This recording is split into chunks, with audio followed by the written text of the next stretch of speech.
मोदी जी ने भारत के लोगों को गिफ्ट दिया और ये उत्सव मनाने का समय है। आज गेहूं और आटा पर भी जीएसटी दर शून्य कर दिया गया है, यानी कि हमारे भोजन की भी थाली सस्ती कर रहे हैं और हमारे पूजन की भी थाली सस्ती कर रहे हैं। तो कुल मिलाकर लोगों के चेहरे की मुस्कुराहट बढ़ रही है। नमस्कार, मैं हूं संजीव सिंह और आप देख रहे हैं लिच्छवी न्यूज। आज 22 सितंबर 2025 नरेंद्र मोदी ने कहा है कि सूर्योदय के बाद से ही आज के जो नए जीएसटी रिफॉर्म 2.0 शुरुआत हो चुकी है, जिसमें जीएसटी की दो दरें यानी कि 5% और 18%, और आम जनता पर इसका क्या असर पड़ेगा हम ग्राउंड जीरो से रिपोर्ट करके भी दिखाएंगे। लेकिन माननीय बिहार के डिप्टी सीएम सम्राट चौधरी सह वित्त मंत्री और केंद्रीय नित्यानंद राय, उन्होंने भी बात की जीएसटी पर, उनसे हम बात करने का प्रयास किया। और जिस तरीके से बिहार वासियों के लिए खासकर जो आगामी विधानसभा चुनाव है और देशवासियों के लिए भी जीएसटी पर कितना आम जनता पर असर करेगा। 22 सितंबर है, जगत जननी माँ दुर्गा का जो नवरात्रा दिन आज से शुरू हो रहा है, लेकिन पीएम नरेंद्र मोदी ने एक बिहार और पूरे भारत की जनता को लिए जीएसटी रिफॉर्म्स की नई दरें 2.0 चालू कर दिया गया है और 5% और 18%। हमारे साथ बीजेपी के प्रदेश प्रवक्ता है प्रीति शेखर जी, बात करेंगे कि आज की जनता क्या चाहती है। और खासकर सबसे पहले मैम हमारे चैनल पे स्वागत है आपका। बहुत बहुत धन्यवाद संजीव जी। क्या कहेंगे बिहार की जनता को और भारत की जनता को, आज से न्यू रिफॉर्म्स जीएसटी 2.0 शुरू हो रही है? देखिए, एक देश एक कर को लागू करने का ऐतिहासिक फैसला जब नरेंद्र मोदी जी ने लिया था तो विपक्षी बड़ा ही शोर मचा रहे थे, लेकिन आज जब जीएसटी रिफॉर्म्स कर दिया है तो उनकी बोलती बंद हो गई है। इस जीएसटी रिफॉर्म्स के माध्यम से अब लोगों को नई दरों पर जो उसको घटा करके या तो जीरो कर दिया गया है या तो 5% और 18% के स्लैब में बांध दिया गया है। तो इस आधार पर आज नवरात्रि के पहले दिन से जब लोग एक तरफ माता की आराधना करेंगे तो दूसरी तरफ नरेंद्र मोदी जी के प्रयास से उनके पूजन की थाली भी सस्ती हो रही है।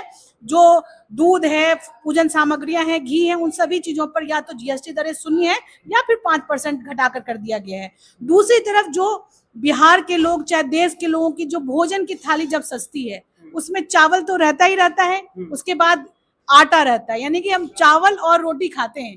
तो चावल और रोटी यानी कि गेहूं और आटा पर भी जीएसटी दर शून्य कर दिया गया है, यानी कि हमारे भोजन की भी थाली सस्ती कर रहे हैं और हमारे पूजन की भी थाली सस्ती कर रहे हैं। तो कुल मिलाकर लोगों के चेहरे की मुस्कुराहट बढ़ रही है और नवरात्रा के दिन में मातृशक्तियों का आशीर्वाद, उनका एक स्नेह नरेंद्र मोदी जी के प्रति बढ़ रहा है, जो आने वाले समय में उनको और यशस्वी नेतृत्व की तरफ उनको आगे बढ़ने के लिए प्रेरित करेगा। तो हमारे बड़ा सवाल है कि जो हमारे लगातार जो प्रोटेस्ट कर रहे हैं, रोजगार की बड़ी समस्या है बिहार में, खासकर पलायन की समस्या है, इस पे आपका क्या रोड मैप है और बीजेपी क्या चाहती है इस पे? देखिए, अब बिहार में माननीय मुख्यमंत्री नीतीश कुमार जी के नेतृत्व में पिछले वर्षों में जब उनको मौका मिला तो हर क्षेत्र में काम हुआ।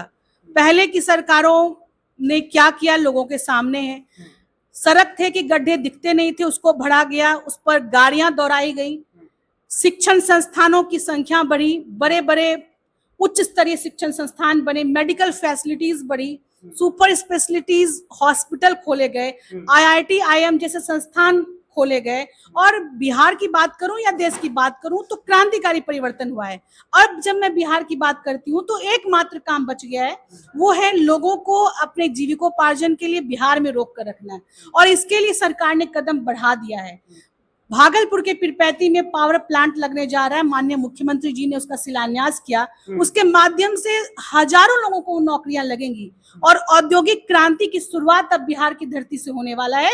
और इसके लिए बिहार के युवाओं ने, यहाँ की महिलाओं ने कमर कस लिया है कि 2025 में फिर से एनडीए की सरकार लाकर औद्योगिक रफ्तार को तेजी से आगे बढ़ाने का काम करेंगे। एक और सवाल में जो यहाँ की मेयर सीता साहू है, पटना की मुखर्जी नगर कहे जाने वाले जो हमारे शिक्षण संस्थान की तैयारी करते हो, चाहे रेलवे हो, एसएससी हो, दरोगा हो, जब बाजार समिति में कल रिपोर्टिंग करने गया था तो वहां 5 मिनट रहना मुश्किल है। क्या आईएएस आईपीएस और नेता मंत्री के बच्चे अगर पढ़ाई करते रहते तो वहां स्थिति यही रहती?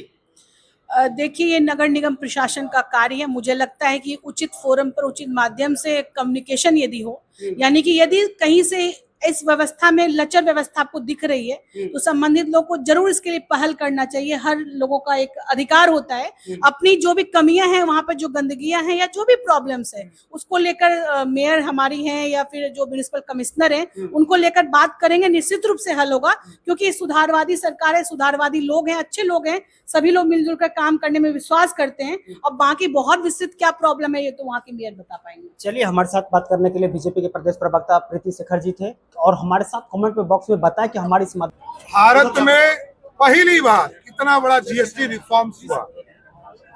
लाखों करोड़ रुपया का लॉस भारत की सरकार को है, राज्यों की सरकार को। लेकिन मोदी जी ने भारत के लोगों को गिफ्ट दिया और ये उत्सव मनाने का समय है। आज 22 सितंबर से नवरात्रा शुरू हो रहा है, माँ दुर्गा का पूजा शुरू हो रहा है। आज ही से पूरे देश में जीएसटी का उत्सव मनेगा और लाखों लोग, करोड़ों लोग अपने पैसे को बचाने का काम मोदी जी के सरकार के द्वारा शक्ति के लिए कितना बड़ा उपहार है ये। पूर्ण रूप से, क्योंकि नवरात्रा हो, छठ पूजा हो, काली पूजा हो, जितने भी पूजा है सब में हमारी माँ बहन को ही सबसे ज्यादा खरीदारी करनी पड़ती। और मोदी जी ने गिफ्ट दिया है, नीतीश जी ने गिफ्ट दिया है। और नीतीश जी तो 26 तारीख को भी 75 लाख बहनों को नरेंद्र मोदी जी और नीतीश कुमार जी गिफ्ट देने जा रहे हैं। इसलिए लगातार देश में मोदी जी जीएसटी के माध्यम से जीएसटी उत्सव मनाने का आग्रह किया। कह रहे हैं कि 900 चूहे खा के दिल्ली चली हज को। अब स्वाभाविक है, जिसने 55 वर्षों तक कांग्रेस पार्टी ने इस देश को 55 वर्षों तक लूटा है, लोकतंत्र की हत्या की है, उनको तो खराब लगेगा ही ना। एक तरफ राजतंत्र है, एक तरफ लोकतंत्र है। मोदी जी और नीतीश जी लोकतंत्र स्थापित कर रहे हैं, राहुल गांधी जी और लालू जी का परिवार राष्ट्र। सारी चीजें सस्ती हो और सामान्य जीवन में जो उपयोग होने वाली चीजें हैं वह सरल से उपलब्ध भी हो और सस्ती। तो गरीबों के लिए और मध्यम वर्ग के रसोई से लेके जेब तक के भार को काफी कम प्रधानमंत्री किए हैं। और इसका असर इतना है कि चीजें सस्ती होगी और इतनी सस्ती होगी कि लोग के खरीदने के लिए काफी ही सस्ते दर पर मिलेगी। तो यह आम आदमी के लिए ही है, आम आदमी के लिए ही यह राहत है और गरीबों के लिए और मध्यम वर्ग के लिए बहुत ही बड़ी राहत है। और जो सस्ती चीजें होगी तो स्वाभाविक है कि घर पे, रसोई पर, जेब पे, शिक्षा पे, किताब पे, कॉपी पे, वस्त्र पे, जूता पे, मैंने सभी चीजों को जब सस्ते दर में लोगों को मिलेगी तो स्वाभाविक है कि आम जीवन पर इसका बहुत असर पड़ेगा। और लोगों में इतनी खुशियां है जो त्योहार के अवसर पर माननीय प्रधानमंत्री जी ने जीएसटी के माध्यम से लोगों को उपहार दिया है।